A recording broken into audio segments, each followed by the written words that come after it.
Well, hey, what's up, everyone? Welcome back to another Tuesday Night Live. Hope you guys are doing well, staying safe, staying warm. This week has just been crazy as far as weather goes.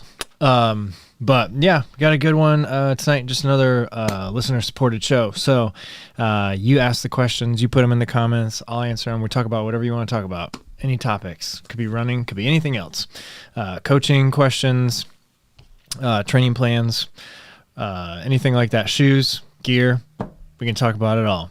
So I'm going to roll the intro and I'll be right back and we will get started.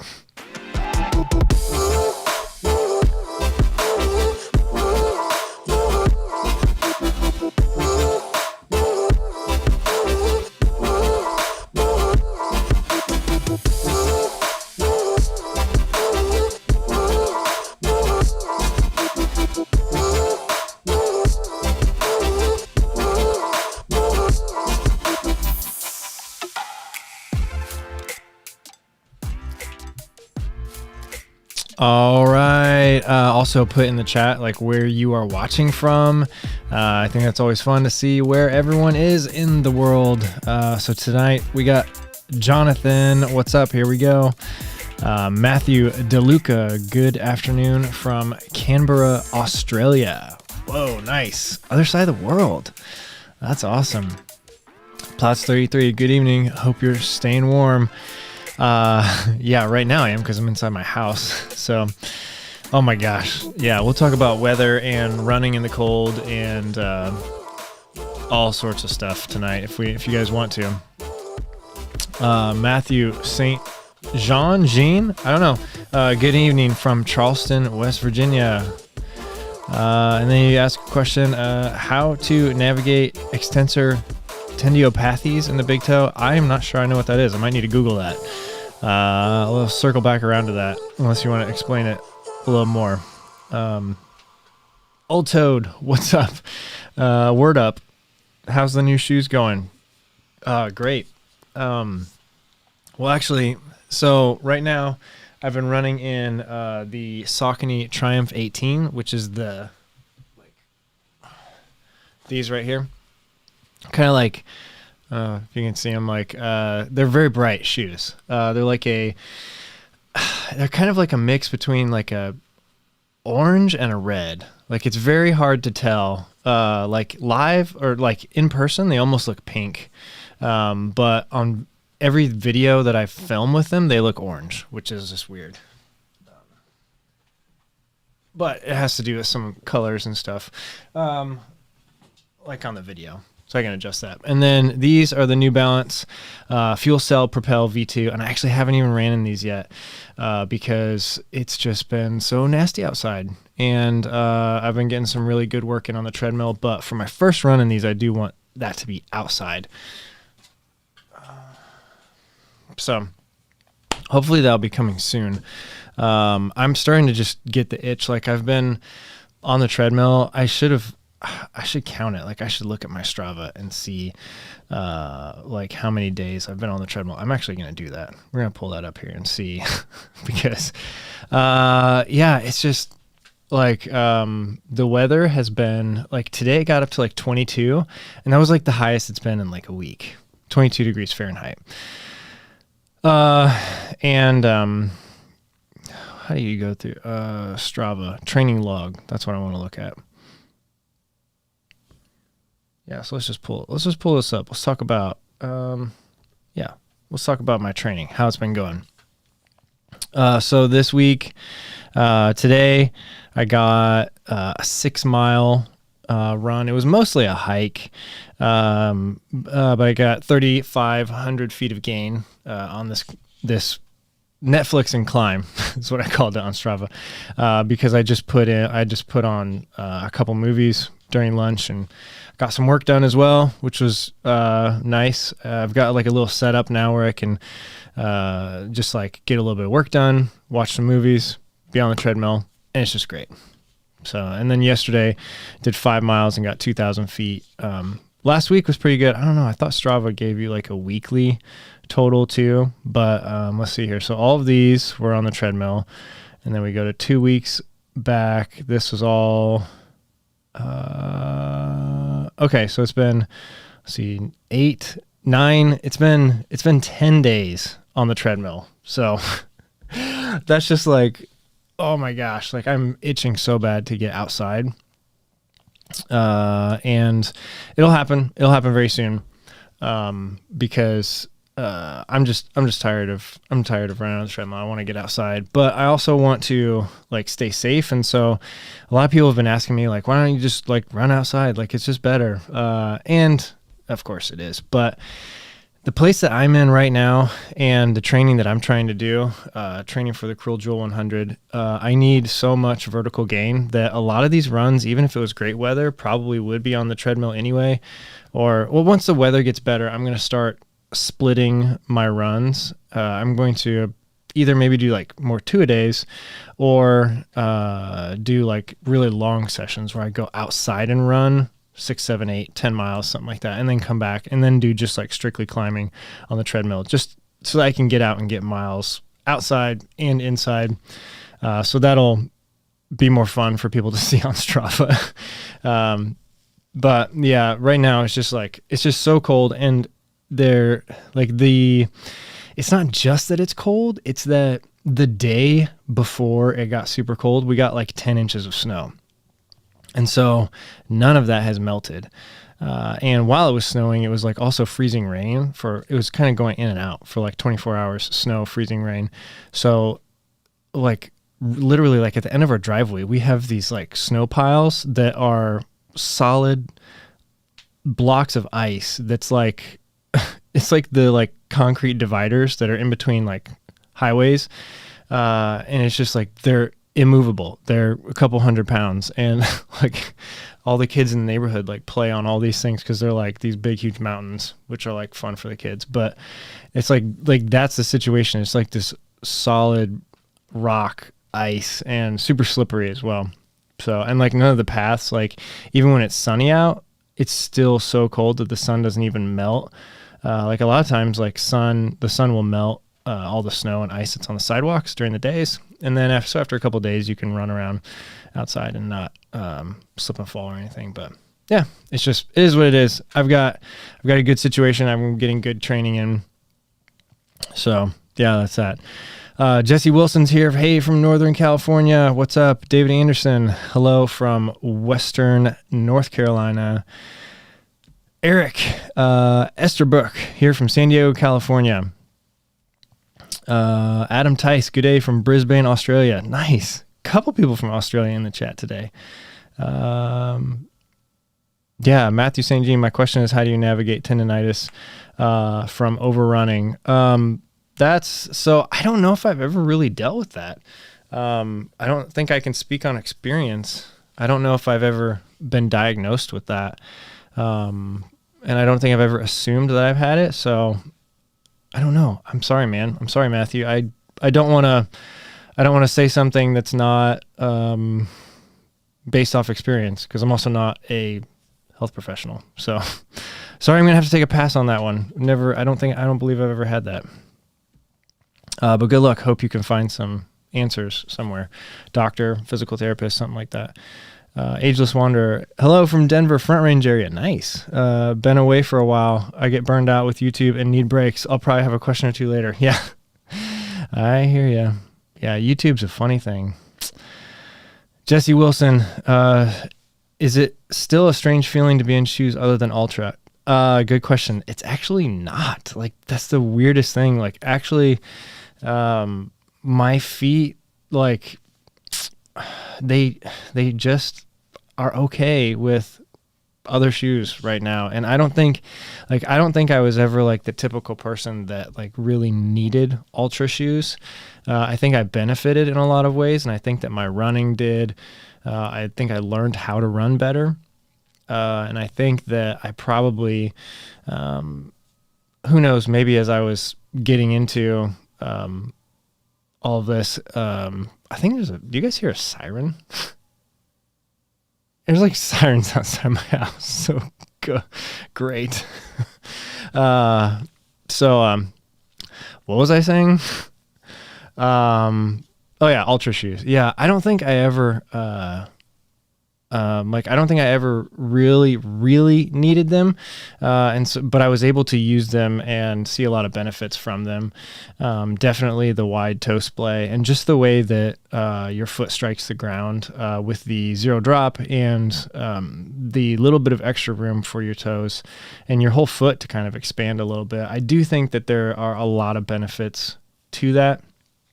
But I've also seen, and I kind of want to give it a little bit more time, but I've also seen a lot of benefits to other shoe designs as well. Specifically, like running in a drop all of a sudden, I feel like there is a whole lot more forward propulsion. If that's a thing that running shoes can do, it feels like it. Like I feel like I'm getting pushed forward a little bit faster. And I never really, not until like the last year or so, did I ever really think that that was something that was maybe, I don't think I wouldn't say that ultra shoes hold you back from running fast, but I just think that maybe some other shoes, maybe with a more like aggressive drop or something, can maybe encourage some more speed because of just the way they feel. So I don't know. Look at what shoes all the records are being broken in and everything. Nike Vaporflies, and those are like 10, maybe 11, I don't know exactly, millimeter drop, but also has a lot to do with the carbon plate. But yeah, to answer your question, Jesse, it really doesn't feel strange. And I honestly haven't felt anything negative. Like I thought I was going to have to wear Ultras a lot more as I was getting used to other shoes like Saucony, Hoka, and New Balance.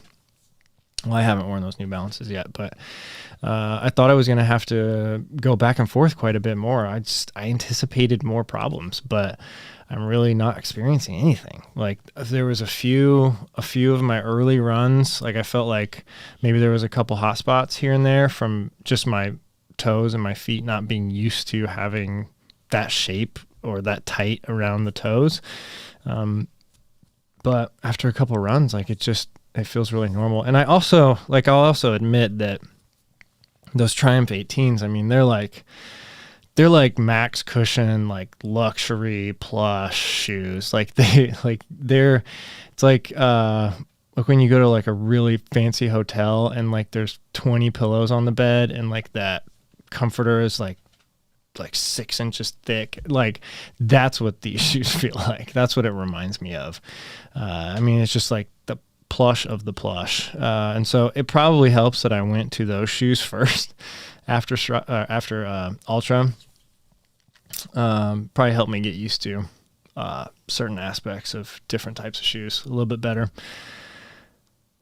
What's up? Vid Kulevok. Hi from Slovenia. How's it going? Matthew DeLuca, got a trail and road half marathon coming up, looking to build up to a 50K in November. What weekly mileage do you recommend to prepare someone's first 50K?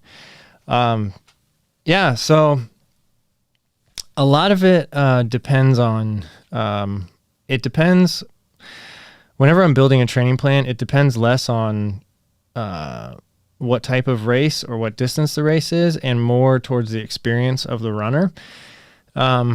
But if you're someone that has ran maybe a marathon or two before and you're comfortable with putting in, like 30 to 40 miles a week, like I would say start there. If you're someone, that's the other thing. I mean, it's like when you're training for ultras, a lot of times you're going to be putting in, you're just going to be running as much as you can. Like sometimes that's part of it. But for a 50K, I would say that your weekly volume, your weekly miles should be at least, somewhere in between probably like 30 to 50 miles a week. With your long runs on the weekends, getting close to like definitely half the distance of your race, 50K. Sometimes maybe you're going to sprinkle in a couple 20 milers here and there, maybe a 25 miler. But yeah, you're going to be following, like if you were to cherry pick a plan off the internet. Like a lot of marathon plans could probably work. So that's what I would say. Just a place to start with. 50K is not that much different than a marathon. So yeah, a lot of it depends on what your experience is though. Like if you've trained for marathons before and you've ran 100-mile weeks, then it's going to look a lot different than, if you're typically 30 miles a week or something. Very different training plans for those two different athletes.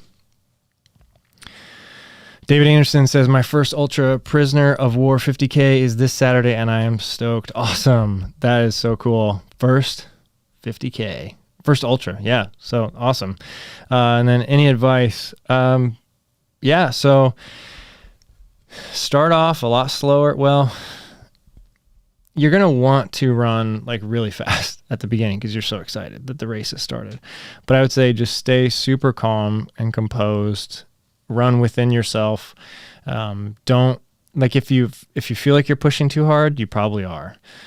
That's a good rule to live by with ultras. Unless you're very, very experienced, then you know when to push hard. But if it's your first ultra and you feel like you're going too hard, you probably are. So just back off just a little bit. Take your time. Take advantage of aid stations.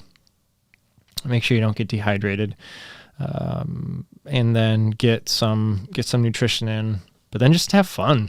Like it's your first ultra. Like that's so cool. Like you'll never have that again. So just have fun with it. Nathan Hermans is here. Hey, from Atlanta, Georgia, not too far from Cool Jewel. That's awesome. Make the best of what's around. Okay, let's see what this is. Russia trainers, like Pavel T. Recommended high volume, low intensity training during the build phase, and then increasing to intensity 5 to 6 weeks before competition. Your protocol is the opposite. Yeah, I'm not actually familiar with that trainer. My guess is that my guess is that maybe you're finding like a marathon plan or something. And that would look a lot different than an ultra. But yeah, the race that you're training for really, really determines how your training is going to be set up. But then even if there's two different coaches training for putting plans together for a marathon or a 100-miler, like they might look totally different and both plans might work. There's different philosophies. There's different ways of looking at it. There's, and then even like region by region, like you mentioned that this was a Russian trainer. Even going from country to country, there's going to be a lot of differences. But for me personally, like I'm not doing a great job with it. I'll admit that, just because of, I'm not following my plan perfectly. But the main focus is kind of working on, so from my training plan, like I'm just making sure that I'm getting in the climbing and the miles first.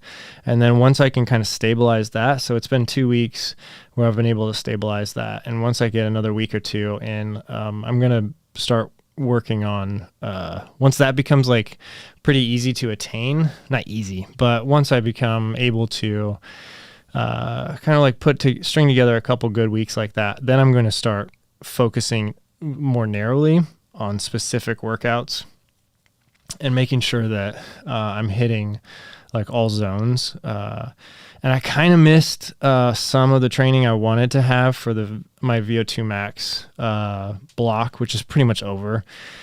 Maybe like there's going to be a couple more runs where I will do some VO2 max work, but it's pretty much too late in the game for me, for what I want to do. And so I'm going to be moving into more of a longer, medium to higher intensity sessions, so sprinkle in 1 or 2 of those per week. So that's where we're at right now. But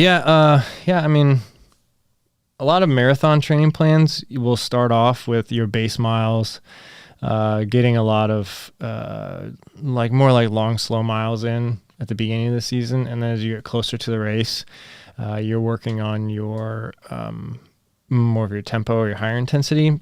But a lot of those plans are also, they're also, you're running 120 miles a week. And so you have a lot more of your training can be structured differently. So it just depends.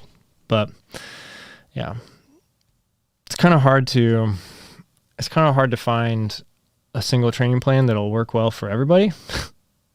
So a lot of it has to just be adjusted based off of the race or the athlete. Laura Bellman's here. Hey, from Kansas City with snow and polar cold. Yes, for sure. Oh, man. Fernando, hey, just got back from running 10 miles in Chicago. Nice. Chicago looks like it's pretty similar to what we've got down here. So I've seen a couple of Kafuzi's recent videos, and it looks pretty nasty up there too. Flex Motto says, what mic is that? Sounds pretty good. Thanks. It's a Shure SM7B.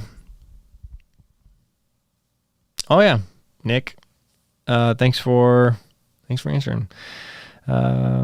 Drew says, I used a marathon plan, added a week, bumping up to 26 miles for my long run. Yeah, I mean, honestly, like a lot of the training plans for marathons are, I mean, a lot of times, like, you just are doing as much as you can do. So,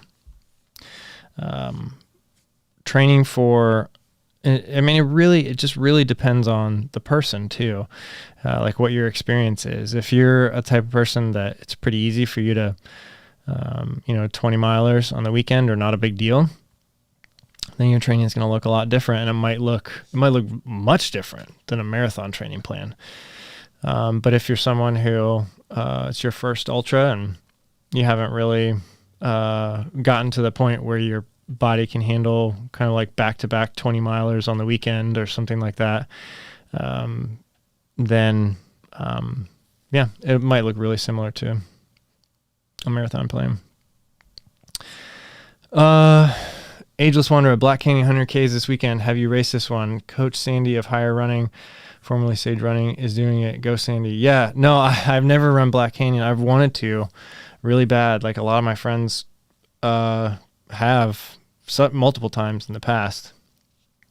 There's kind of a group of people I know from different places that go every year, but I don't know if anybody I know is going back this year, aside from kind of the more like higher profile people, like Sandy, and I know like Eric Sensman's going to be there. I don't know who else. I don't know if Walmsley, I don't know if he's recovered or not from his 100K world record. I know he kind of mentioned it months ago that he might be there, but I don't know. Cory Woltering will be there. He's a Minnesota or Wisconsin. He's from the northern U.S. Cool guy. Chad Allen, hey, from Washington State. Any tips on getting the wife okay with all the time training for ultra takes? I'm running out of spouse coupons. Yeah. Yeah. I don't know if I have any advice there. Law of communication. Making sure that one thing that really helps is making sure that it's clear how long you're going to be gone. I've accidentally messed that up a couple times. But yeah, I don't know if I dare give advice on relationship advice. But yeah, communication's key. Like a lot of times, there's a big difference if you're going out for a 45-minute run or a 5-hour run. So start with that. If it's maybe you're gonna have to wake up at 3 or 4 in the morning to get your runs in. But yeah. Drew Heinle, hike the hills, don't run them on your first 50K. Yeah, perfect advice. A lot of I would say also that a lot of people start off when they're running ultras. This is also kind of like a good rule, and you're gonna go slower than you're probably not gonna finish as quick as you could. if you follow this rule, but it's a good rule to make sure that you at least get to the finish line, is that every uphill, just hike. Even if you think you can run it, just hike it. Run all the flats, run as much of the downs as you can. But anytime it goes up, just hike, take a gel, drink some water, just make sure you're resetting yourself. You will be able to go much farther with significantly less pain and suffering than if you try to run all the uphills in the first 10 miles.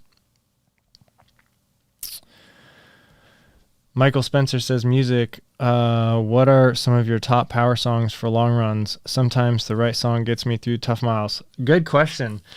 So there's kind of two bands that I go back and forth when I'm needing some extra motivation, and Seven Dust is one, and then Project 86, and I'm just scrolling through to see if there's anything else that I'm forgetting. But yeah, those two bands, I mean, they've both got 10 albums each, so you can find tons of music. But yeah, Project 86 and Seven Dust, that's my go-tos.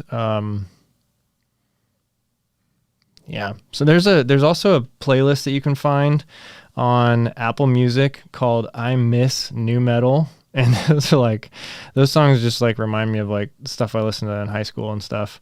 So sometimes that a song will pop on there that I haven't heard in, since I was in high school. And it's just whoa, this is cool. But yeah, that's the kind of stuff I listen to when I'm running. That I when I'm doing something where I need a whole lot of motivation. Most of the time, if I have headphones on and I'm running, I'm listening to audiobooks. Sometimes podcasts as well, but mostly audiobooks. I use Audible, and I get a book a month, and I can usually listen to it once or twice, just simply while running. So there you go. Aaron Townsend, hey Ryan, last man standing race is about 8 weeks out. Going to do some training sessions mimicking the race in a couple weeks. What mileage should I shoot for? Thinking 40 to 50 miles. So yeah, I mean, again, I think a lot of it depends on what your typical through the last couple years of your training, what was the max you got up to. I'd want to know that, but if you're shooting for 40 or 50 miles for a last man standing, I mean, in that situation, you're probably definitely going to be wanting to get at least 50 miles a week, probably in your training. If you got 8 weeks left, I would split that up. I would probably do a 3-week block starting now of pretty hard, pushing your long runs on the weekends, making sure that, for example, during the week you're running, you're doing some stability exercises, and then on a Saturday you're getting at least a 20 miler, and then on Sunday you're coming back with at least 10 to 15.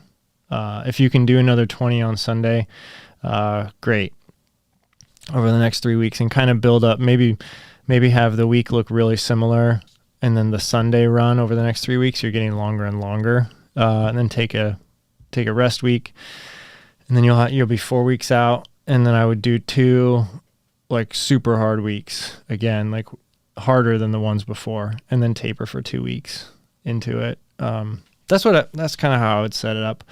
But a last man standing race is going to take a long time, just like a 100 miler will, or a 50 miler. Probably longer than a 50 miler would. I don't know, maybe not.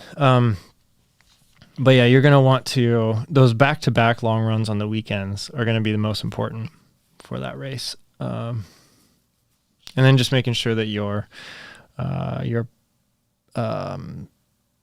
hitting your runs throughout the week, so that you're not because a lot of people, what I see a lot of people fall into is they get, and this is I've seen a lot of friends, a lot of people I know get injured this way, but they kind of lose focus Monday through Thursday, and maybe they'll run, maybe they won't. I've seen some people take Monday through Friday off and then they try to run 40 miles on the weekend. And it's just like super, super like easy way to get injured that way.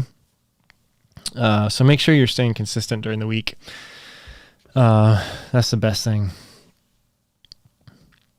Liam says, "What's up, Ryan? How's your training going?" Good. It's been tough recently with all the snow and everything, but I'm doing great. Like this week again, like last week, if you saw the video I posted yesterday, I hit my goals of 55 miles and 17,000 feet of vert again. So that was great. But yeah, we're cruising. I really want it to get warm outside. Replay SRA says, did you run cross and track in high school? No, I did not. I played soccer year round from pretty much like age 5. Whoa, Fernando, what's up? New member. Oh my gosh, I forgot to do that. I'll do that in a second. We'll shout out new members. I'll check and see. I know that we had at least one over the last week. But to answer that question, did you run cross or track in high school? No, I did soccer.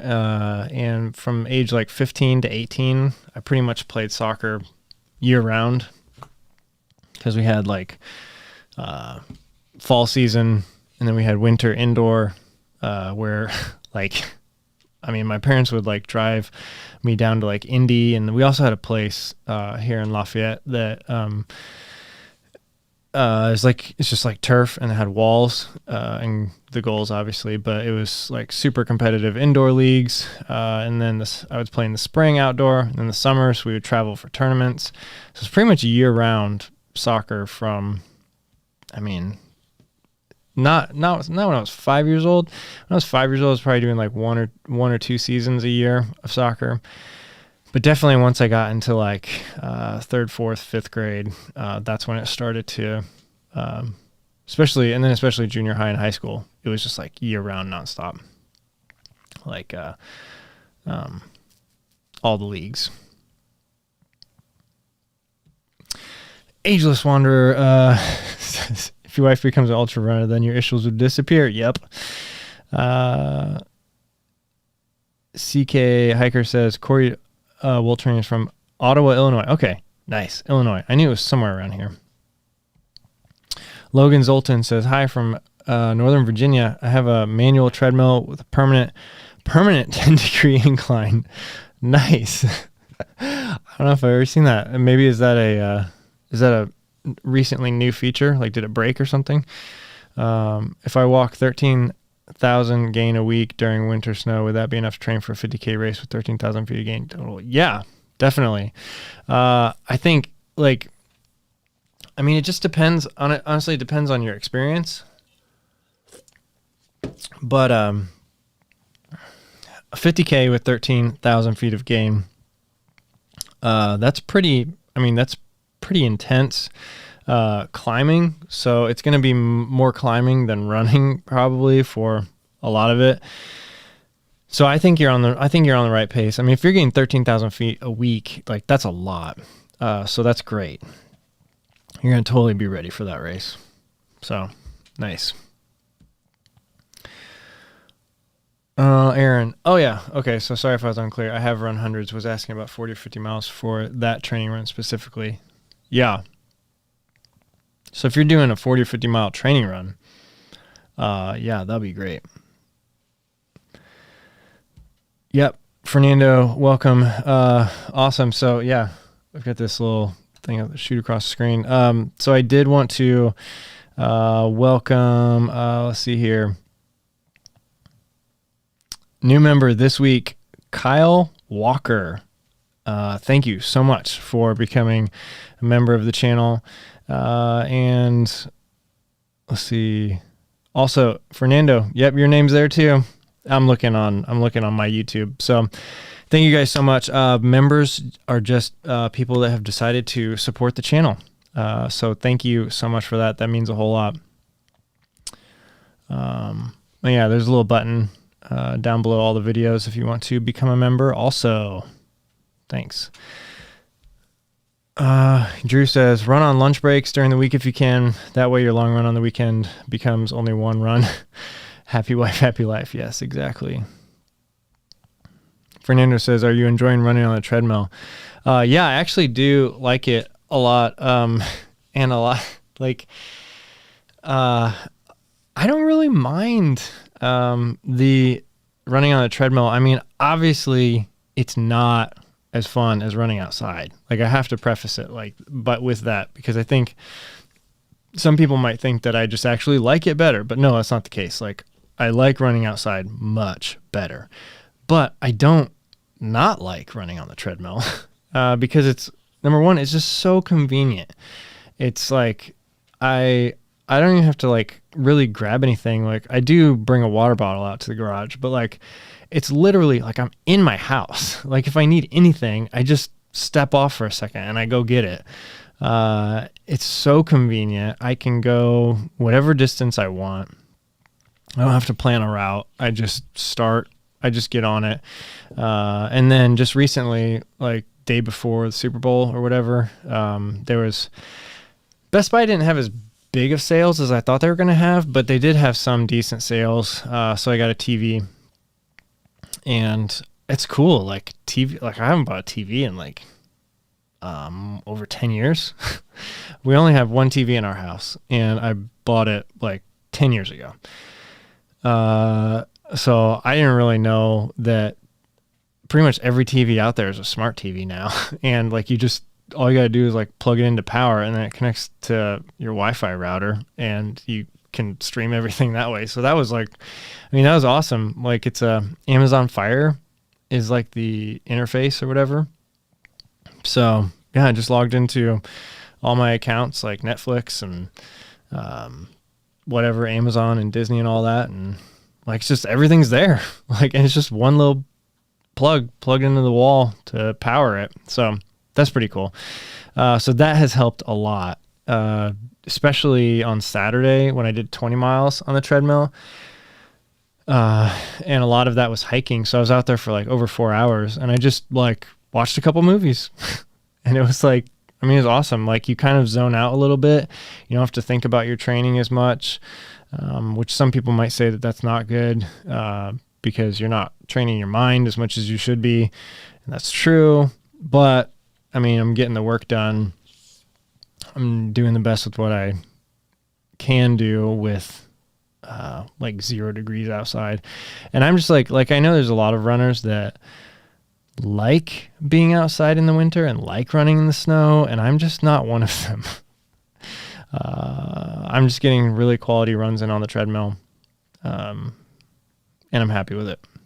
So yeah, thanks, Fernando. Jolly Roger says, do you find trail running or road running easier? Road running seems to take a toll on me more aches and soreness, 9-day difference, even with the same mileage. Yeah, I agree. Like, I feel I can go out on the trails and do like 20 miles or something and come back, and yeah, I'll be a little sore. But if I do a 20 miler on the roads, like, I'm feeling there's a lot more that I feel a lot more sore. So yeah, I'm right there with you. I think that trail running, I mean, number one, a lot of us aren't going as fast. So that has a lot to do with it, because we're not putting the same amount of stress like on all of our joints, and we're not having to accelerate as fast. All of the impacts are less simply because of the decrease in speed, but then also the trail is just so much softer than pavement, and so that's saving a lot as well. So yeah, I mean, I would say that road running, a lot of times though, you can get it done faster. So it's kind of like, there's benefits to both. If you're just simply talking about like pain management or something like that, and then time management. But yeah, I would say road running is probably easier to just get done because, at least for me, I can just walk out my front door. Trail running, I always have to drive somewhere. But then also road running, you can kind of zone out. Like, you can listen to music or whatever. And I mean, it's a lot harder to trip and fall and hurt yourself when you're running on a sidewalk than when you're running on a trail. I don't listen to music when I'm running trails. Like, I need to, first of all, I want to just be out in nature, and I want to be hearing like the sound of the wind through the trees and if there's animals, birds or whatever, that's cool. But when I'm on the roads, like, I do listen to stuff a lot of times because I don't care to listen to cars driving by and all that. But when I'm crossing streets, I always pause my music or pull my headphones out, and everyone should. Boomdog Madness said, overall, have the Torrance been? I've put 280 miles in mine and have switched to the Evo Speed Goat. Love mine, but think the cushioning is minimal. I don't know. I mean, I can't compare them to any other Hokas right now because I haven't tried any others. But I'm really liking them. I've got just 2 runs in them, a 10-miler and a 15-miler in them. But on dry trails, the traction's awesome. They feel really nice. I really like the ride is great. Like, a little bit extra cushioning, a little bit less dense foam in the back, a little bit more dense in the front. Just a really nice, really good ride. Don't work too well in mud. They don't. But yeah, I think you can get a couple 100 miles in them. I do want to try the Evo Speed Goat. Like, everybody talks about the Evo Speed Goat. So it must be a really good shoe. So I'm really excited to try it. Chad says, thanks guys. I do the early runs, but haven't tried on the lunch breaks. Great idea. Will do. Yeah, that's what I've been kind of defaulting to over the last year now. Since I've been working from home, is lunch runs. They're great. I love them. But I am excited to, once it warms up a little bit, to be able to start running in the mornings as well. And yeah, lunch runs are great though, because it's just like I feel like my body's more ready to run in the middle of the day than right away, like early in the morning. Like, I feel like that first like mile or two is always like pretty tough, like first thing in the morning. But yeah, it's a really good way to start your day though. Mango Runner says, hey Ryan, got a 30-hour race this weekend. Any tips for going, there was a pop-up. Any tips for going through the night when it's cold and wet? Yeah. That's going to be, the nights are tough in general, just because you need to use a headlamp, and there's a lot of, like, you're tired, you're falling asleep. But yeah, then if you throw in cold and wet, that can get complicated too. So like when I did No Business a couple months ago, it got down to below freezing for quite a bit of the night. And there were a bunch of stream crossings throughout the whole thing. So I do have experience with this. And from my experience, you just got to keep moving. You got to keep your body temperature up. If you get in a situation where maybe early in the race, you were going too fast, or you need to keep moving quickly through the night. You need to keep your body temperature up. So I would say definitely have like some good like technical clothes, some like winter clothes, in layers as well. Like, even if you've got just super thin stuff, like 3 or 4 or 5 layers. When I did, No Business, I had like just like a dry fit shirt on, and then a long sleeve tech shirt, and then a jacket, and then gloves, and 2 buffs. And when I was running, it was like I was almost a little hot, like I was sweating a little bit. But then when I started hiking or walking for more than a couple minutes, I started to freeze. So it's kind of like I had to keep playing that game of just running, running enough to stay warm, but like not too much that I was like really sweating a whole lot. And so it was just like, I mean, in the end, like just keep running here and there, like just keep yourself warm. If you're going to be really wet, if there's aid stations or you have a crew, have a couple extra pairs of shoes, a couple extra pairs of socks. And that can really help a lot. For me, like I got to the point where I changed my shoes at like the 20-mile mark.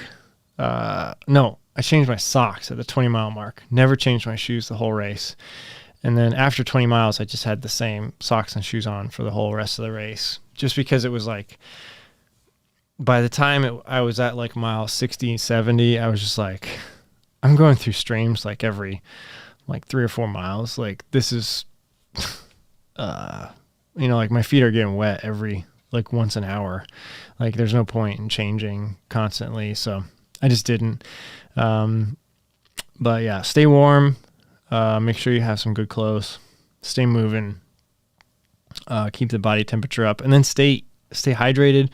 Cause that's another thing that, especially when it's really cold, a lot of people forget to drink. And I definitely, like have this problem, because when it's cold, I don't ever take any water or any drinks with me. Like even like running trails, like, I leave something in the car and then I'll go out for sometimes like a 2-hour loop or more and won't have anything to drink that whole time. But you're still like using water in your body and you need to replace that. And so I run into those problems every once in a while. So I'd say, stay hydrated. Just make sure you're drinking probably more than you think you need when it's cold. And then stay eating. That'll help you keep warm too. So yeah, and good luck. 30-hour race. That'll be fun. Ageless Wanderer. Have you ever had runner's knee or some type of pain in the front area of the knee? I'm dealing with that now. Yeah, I thought I had runner's knee. But what it ended up being was IT band syndrome. And the only way I figured it out was I went to the doctor and got it diagnosed. But I don't believe I've ever had runner's knee. I think with that though, like knee injuries, I would just be careful. Like I would make sure that you pull back. Like I wouldn't do anything that hurts. Whenever I go to physical therapy, like a lot of the advice that I get is, like they ask, like, does it hurt when you run? Does it hurt when you walk? Does it hurt when you're doing this, that? And based off if it's not hurting while I'm running, then most of the time they'll tell me that I can keep running. If I'm telling them that it does hurt when I'm running, most of the time they'll tell me that I need to stop running for a while and rest. So I would say, general rule of thumb when you're dealing with an injury, if it hurts, don't do that thing for a while. But if you're able to run or you're able to walk or you're able to hike, then a lot of times that's fine if there's no pain during the activity. So, specifically for IT band syndrome, even that, like, that one was a little bit of a weird one because once I got on a program where I was doing all of the right stretches and warm-ups and making sure that I was doing all the massages and everything, there wasn't much else I could do past that. And what the doctor actually told me was that with IT band syndrome, like you can run 100 miles in pain. You're not gonna make it any worse really than it already is. Like it's just gonna hurt more. But the actual injury is done. But that was me specifically, so I don't know. Like runner's knee, I don't have experience with that. But I would say if you're in pain, back off and rest. I would ice for at least maybe like a couple days. A lot of times they say that after 3 or 4 or 5 days, icing's not really going to have a whole lot of effect after that. But stretching, making sure that you're taking care of the whole chain from your back through your glutes to your hamstrings, quads, calves, all of that. I would make sure that you're kind of loosening all of that up so that there's not as much stress on the injured point. But yeah, good luck with that. Yeah, but as always, like I always recommend people to go see their doctor and if they can, physical therapist, because that's where you're really going to get that's where you're really going to get the quickest and most effective and best help, is that way. Dickies Noko says, you guys are lucky in Edmonton, Canada right now. It's negative 41 Celsius. I did a quick run, negative 34 Celsius the other day, treadmill day. Yeah, holy crap. So what is that? What is that in Fahrenheit? I'm so bad at this. Once it gets like down, like past zero, I don't even know how that works. To Fahrenheit. That didn't work. Is it the same? I don't know. See, I don't know how it works. Is it negative 41 Fahrenheit? Crazy. Yeah, that's cold. That's really cold. I don't know. I don't think I typed it into Google right. Someone correct me. But yeah, I have a friend, Ageless Wanderer says, I have a friend in the area. She says it's a major polar vortex up there. Burr. Yeah. So I was just looking at the 10-day forecast for here. And Sunday, which is Valentine's Day. Don't forget that. That night, it's supposed to get down to like negative 15 degrees Fahrenheit here. And the high is 4. So next weekend is going to be great again. We just can't, like, I don't know, like we got all this snow like 2 weeks ago, 2.5 weeks ago, something like that. And then it hasn't gotten above freezing since, and it won't, like the 10-day forecast, there's nothing above freezing again for the next 10 days. So we're in it for a while. Ageless Wander says, oh yeah, I remember your ITB and injury. Thanks for the input. Yeah, stretching and paying attention to glutes, hips, etc. Yeah, so important. Yeah. Doug Mead says, hello from Southern Illinois. My first race is this weekend. Half marathon, started running last winter before the virus shut the world down. Excited to try out my training this year. Oh man, I feel bad for you, Doug. If you just started running right before coronavirus shut everything down. I mean, no, I feel good. I feel good because it means that you're getting some like excellent release of energy during this time. And you're probably, I mean, you're like with the lack of races, like maybe you're actually having a better experience than most of us do. Cause a lot of us just run to race and kind of forget that we're supposed to enjoy the training too. So maybe you have an advantage over everyone else since you just started just before everything shut down. But yeah, I mean, so like on that note, there's a lot of people that I have noticed, have just like, and we've talked and just kind of like, just been like, it's just so weird that like, I just kind of don't know what to do when there's no races. And it's funny because that's so like, I don't blame people for that, but that's so like, it makes so much sense, that some people, you know, they just like without a race, like, it's like, that's the goal. And I think, you know, we can really benefit from shifting the goal to be the training and like the way running makes us feel, or something even more, you know, as simple as that. You know, if that can be the goal, is just a daily run, or, you know, you can, yeah, I don't know. I think it's been interesting seeing how some people react to having no races. I mean, for myself, like there was a month maybe like after Cruel Jewel got canceled where I did kind of feel like that. I was like, well, shoot, like what am I training for now? And then after a couple of weeks, I was like, it doesn't matter. Like I'm training because I like the training and I enjoy it and I enjoy the way it makes me feel and I enjoy the things that I can do when I'm training. So Ageless Wanderer says negative 41 degrees Celsius on the conversion chart is negative 41.8. Did I forget how to do science? Yeah. I don't know. I don't know how it works, honestly. Yeah, I know Fahrenheit. That's it. But yeah. All right. Well, I'm going to start wrapping this up here pretty soon. So if you got any questions, drop them in the chat. Yeah, this week, it's just like, I mean, we just got to survive. We got to survive. Those of you that are in the Northern Hemisphere, got to survive this cold. And we'll be out of it soon. We'll be in the spring, running outside on the trails in shorts and t-shirt.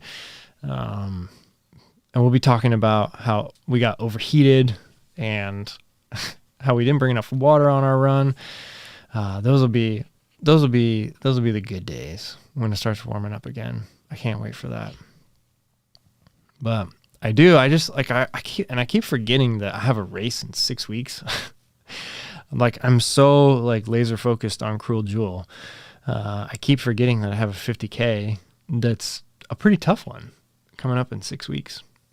OPSF 50K.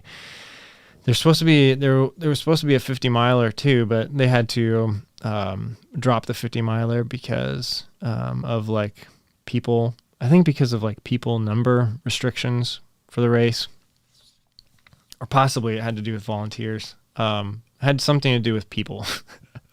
They had to drop the 50 miler. So yeah, I was a little disappointed, but I might try to get a 50 miler in on my own. Maybe the week after or 2 weeks after. We'll see on that. But this race is going to be super, super muddy. And like looking at what's outside right now, 6 weeks, I mean, that'll all melt over the next couple weeks. Maybe 2 weeks from now, that'll melt. And then like, I don't know. Like it's just, I'm thinking that this might be one of the muddiest years maybe for this race. I don't know. It's always muddy down there in this place because there's like natural springs where this race is. So even if it hasn't rained in like weeks, it's still going to be a mud pit down at this race. Owen Putnam State Forest. But I'm excited for it. I just ordered actually the Solomon Wild Cross. So those are like definitely mud running shoes, and pretty excited to test those out. Those might be, if they feel good, they might be my race shoes for OPSF. Also thinking about looking at the Hoka Evo Jaws. Those are supposed to be really good in mud. But yeah, if you guys are watching the replay or if you're live here right now and you know of any really good mud running shoes, like let me know. And I'll check those out as well. A couple more questions. Chad Allen says, what's your preferred headlamp for running through the night?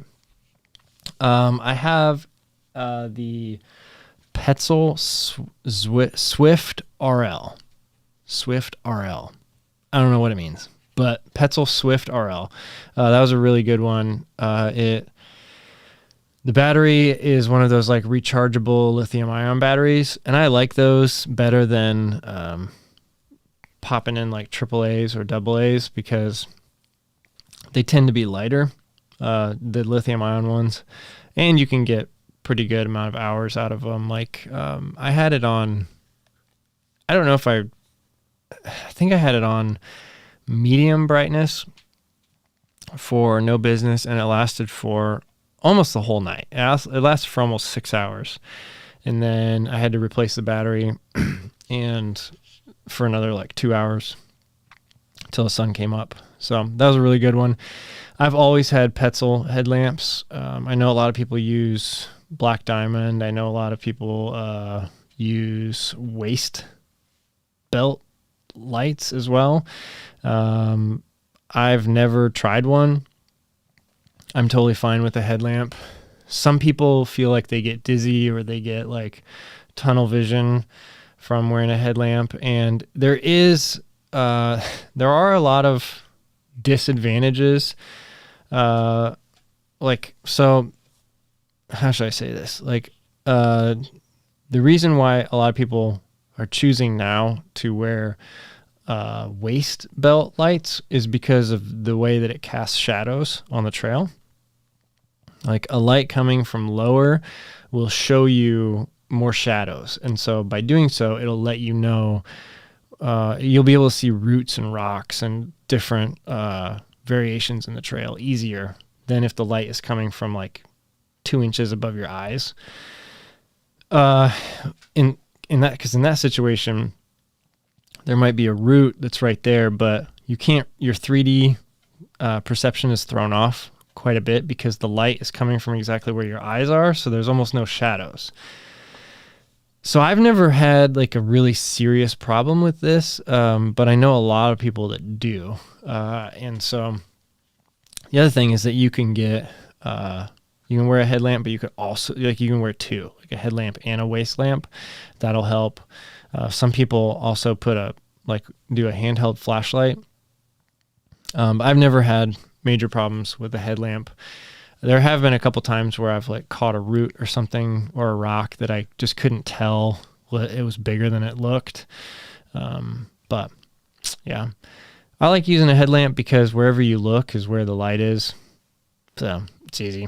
Like if you hear some mountain lions on the trail next to you or something, you can at least see them before they attack you, and just by turning your head.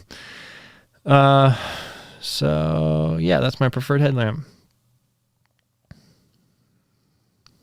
Justin B says, it's nice to hear that you questioned why you run. I still don't understand it and why I keep wanting to run further, but I do. It doesn't matter. I enjoy it. We enjoy it. Yeah.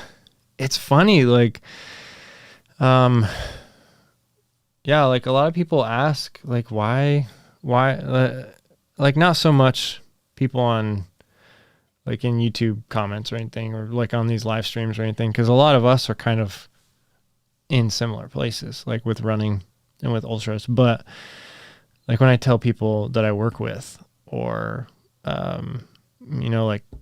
other like friends or something like that, or, like extended family or something. It's always a fun conversation because I get to see someone just kind of like try to put the pieces together and be like, wait, why? Like that is such a weird thing to do. Why would you want to run for 100 miles and like at one time and you don't sleep and it's just like, I think it's so fun being able to be there and like be the person explaining this to someone that's never heard of it before. And the question always comes up, why? And, the answer for me is just that like, it's about finding limits, and it's about going farther, not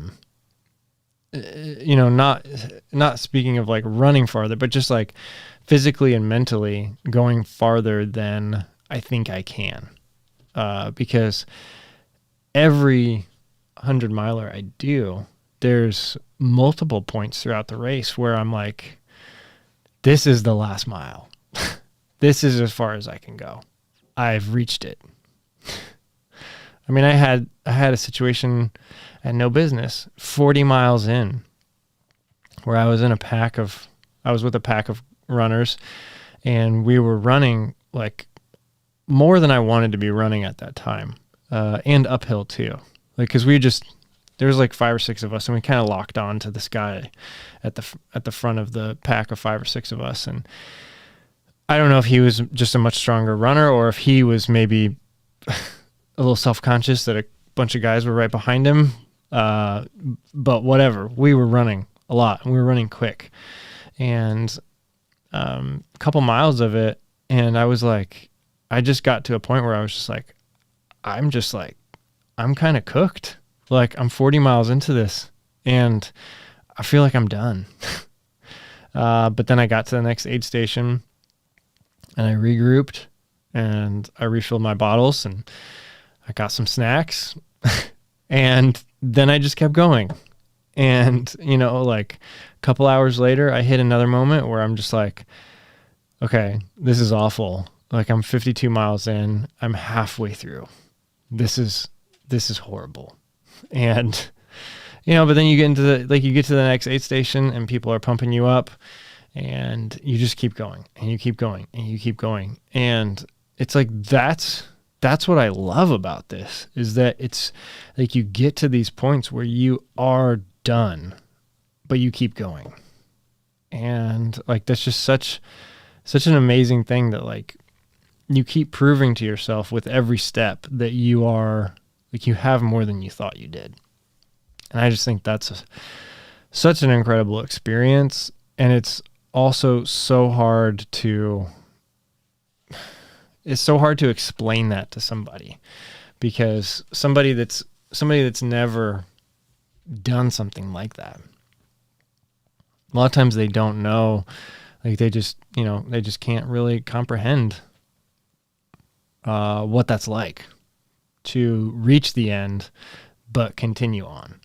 And yeah, ultra running lets us experience that in a way that's pretty safe, and you have a lot of support and you have people encouraging you. So I just think it's a really cool thing. All right, last question here. Mango Runner says, what's your nutrition what's your nutrition or do when you are in the lowest in a race? So I think what you're saying is, what's my go-to when I'm at the lowest in a race? When I'm at my lowest, it's like I come into an aid station and I'm like, what hot food do you have? What hot food do you have?